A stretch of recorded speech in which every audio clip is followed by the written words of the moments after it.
रूप ही रहे रघुनाथ सकोची, प्रभु गति देखी सभा सब सोची, प्रभु गति देखी सभा सब सोची। भरत जी के ऐसे वचन सुन करके श्री राम चुप हो गए, कुछ भी नहीं कहा, मूक हो गए। और श्री रघुनाथ जी को देखकर उपस्थित जितने भी नगरवासी थे, मंत्रीगण थे, ब्राह्मण समाज थे, वे सभी सोच में पड़ गए। अब क्या होगा? सबों के मन में यह भाव आ रहा था कि भगवान क्या निर्णय लेंगे, अब क्या करने वाले हैं। भगवान राम ने तो भरत जी के पाले में गेंद डाल दिया था, लेकिन भरत जी ने बड़ी चतुराई से उस गेंद को पुनः भगवान राम के पाले में डाल दिया। अब श्री राम को निर्णय करता था। सुझाव 3 थे, उस 3 सुझाव में से चाहे जो सुझाव मान लें, लेकिन भगवान राम निरुत्तर ही रहे।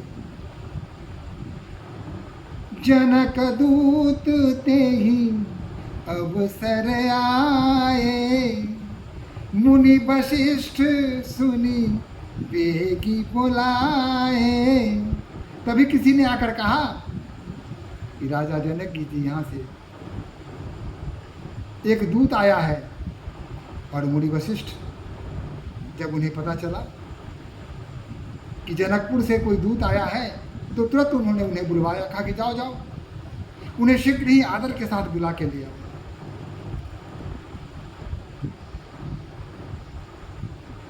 वह व्यक्ति दौड़ चला और दूत आते ही करी प्रणाम तिन्ह राम निहारे, वेशु देखी भय निपट दुखारे, वेशु देखी भय निपट दुखारे।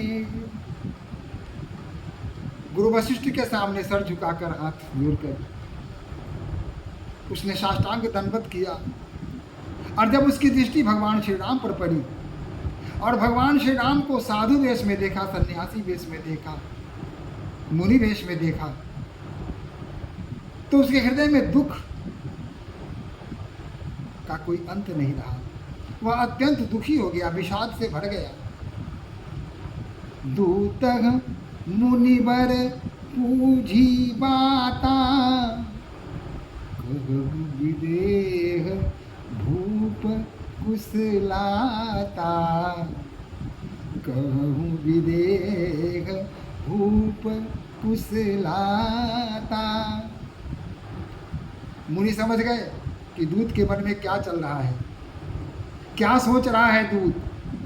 भगवान के इस वेश को देख करके दूत अत्यंत दुखी हो गया। इस बात से मुनिवर अनभिज्ञ नहीं थे, लेकिन इस बात को छांट कर उन्होंने कहा, कहु विदेह भूप कुशलाता।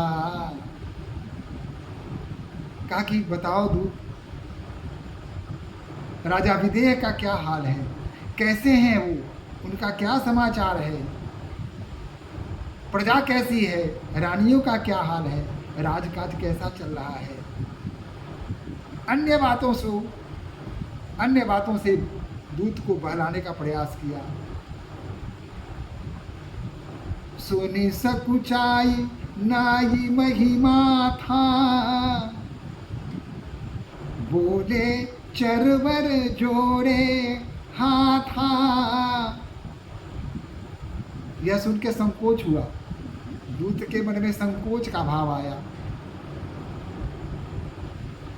अपना सिर झुकाया, दोनों हाथ जोड़ करके कहा, पूछब राउर सादर साई, कुशल हेतु शोभयऊ गोसाई। मुनिवर, आपने महाराज के संबंध में उनका कुशल क्षेम पूछ करके सब कुशल ही कुशल होने का संकेत दे दिया है। वहाँ सब कुछ ठीक है, सब कुछ सकुशल है।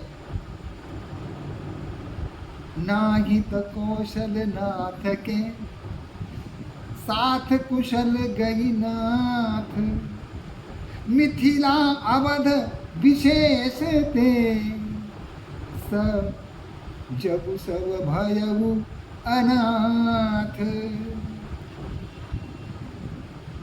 कुशलता क्या होगी, यह छिपी भी नहीं है। हे नाथ, कौशलाधीश जब से उनका स्वर्गवास हो गया तब से कुशल कहाँ। मिथिला अवध, यह तो मानो अनाथ हो गया हो। सभी शोक में मग्न हैं, राजा हो, प्रजा हो, मंत्री हो, संतरी हो, सभी शोक मग्न हैं, सभी चिंतित हैं। कौशलपति गति सुनी जन कौरा, वे सब लोग सोग बस भौरा। कौशलपति राजा दशरथ की मृत्यु का समाचार सुन करके राजा जनक अत्यंत दुखी हो गए। वहाँ जितने भी लोग थे, वहाँ की प्रजा, सभी परिवार जन सहित सभी शोक में डूब गए।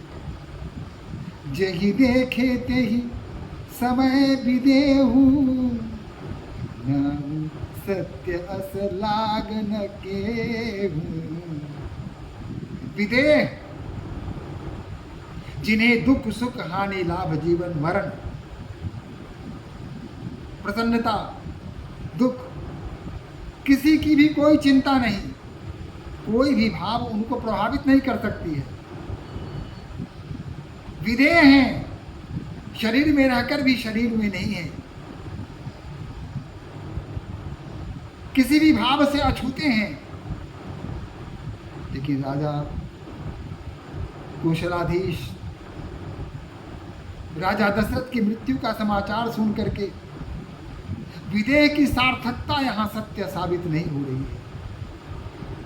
वे भी प्रभावित हो गए, शोक में डूब गए। क्या कहें, रानी ने जो कुचाली की,